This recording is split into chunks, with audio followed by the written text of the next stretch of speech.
Welcome back. Now, hardly 2 months after the threatening bromine gas leak in Cuddalore, the lifting of the moratorium on expanding existing units or starting new ones in Cuddalore has come as a shock to the environmentalists. Now, they are up in arms, claiming that the report by the TNPCB is a misrepresentation of facts. Cuddalore, which has witnessed many cyclonic storms, is now in the middle of another one. Only this is not nature's fury, but rather man-made. Its industrial zone was categorized as the 16th most polluted in the country in January last year by the Ministry of Environment and Forests. But 10 months later, in November 2010, PCB reports gave a different picture, and environmentalists are now crying foul.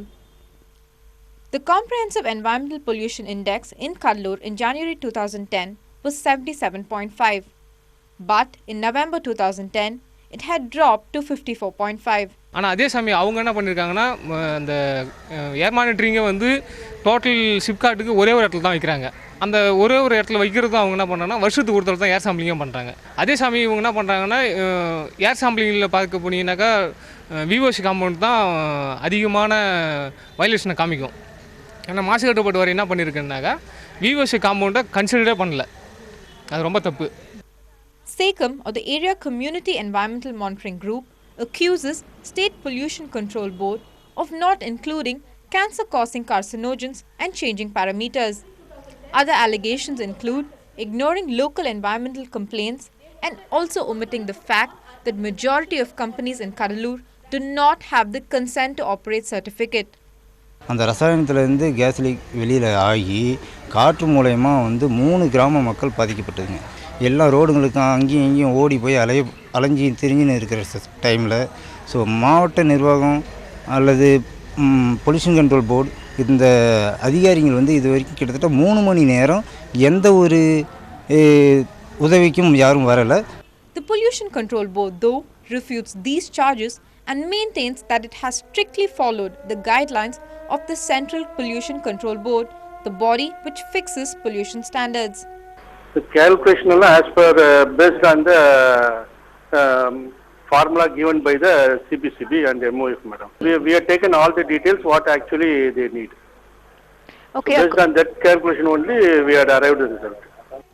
The stink in the air will not go away soon. Environmental activists plan to present their case to the Environment Minister. In Chennai, Pratiksha Ramkumar for NDTV Hindu. Moving ahead now, it's day 3 of Air India pilot strike that has severely crippled the airline's operations across the country. Now, despite the Delhi High Court pulling them up and issuing contempt notices, the pilots are in no mood to relent. Air India has stopped taking domestic bookings for the next few days after more pilots joined in on the strike on Thursday.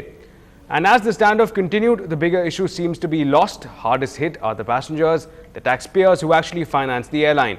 Now, Air India has announced a drastic cut in its domestic operations. Only 12 out of 56 flights were operating out of Mumbai today, while 15 out of 66 flights were operating out of Delhi.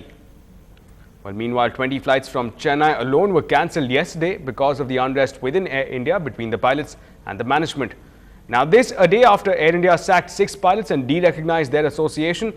Yesterday, in fact, 25 executive pilots from Delhi, 32 from Mumbai and around 20 from Chennai called in sick as well, escalating the crisis on the hands of Air India.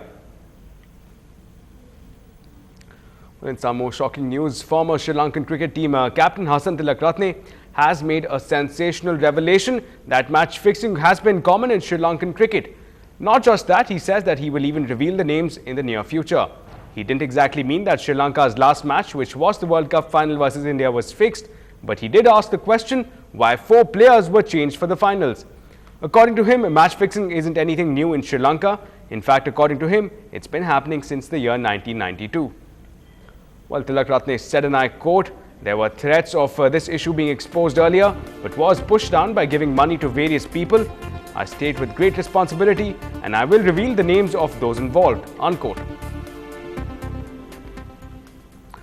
Well, in more national updates now, the BJP leader Yashwant Sinha has clarified Murli Manohar Joshi's walkout from the Public Accounts Committee meeting yesterday, showing the PAC rulebook.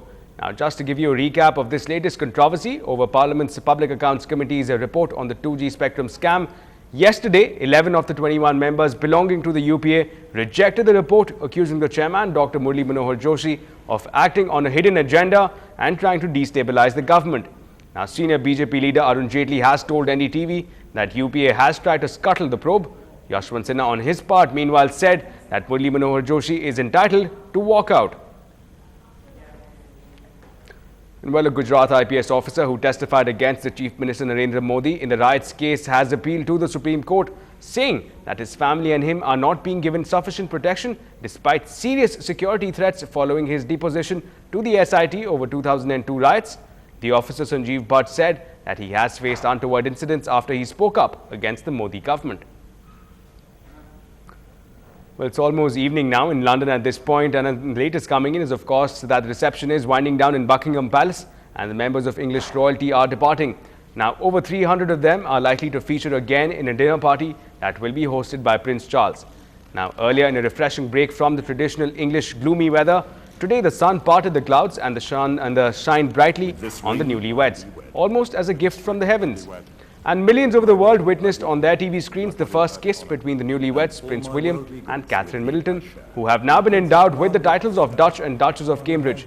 Now the couple tied the knot at the Abbey and returned to Buckingham Palace in an open horse-drawn carriage, even as massive crowds cheered on the newlyweds.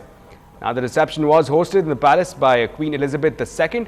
The reception boasted of an 8-tier wedding cake and over 10,000 dishes prepared by 21 chefs. Well, as for the commoners, billions watched over television screens the world over and thousands watched on big TV screens erected in Trafalgar Square and the Hyde Park. Eternal God, creator and preserver of all. Well, it's time now to take a quick look at how gold and silver rates were doing today.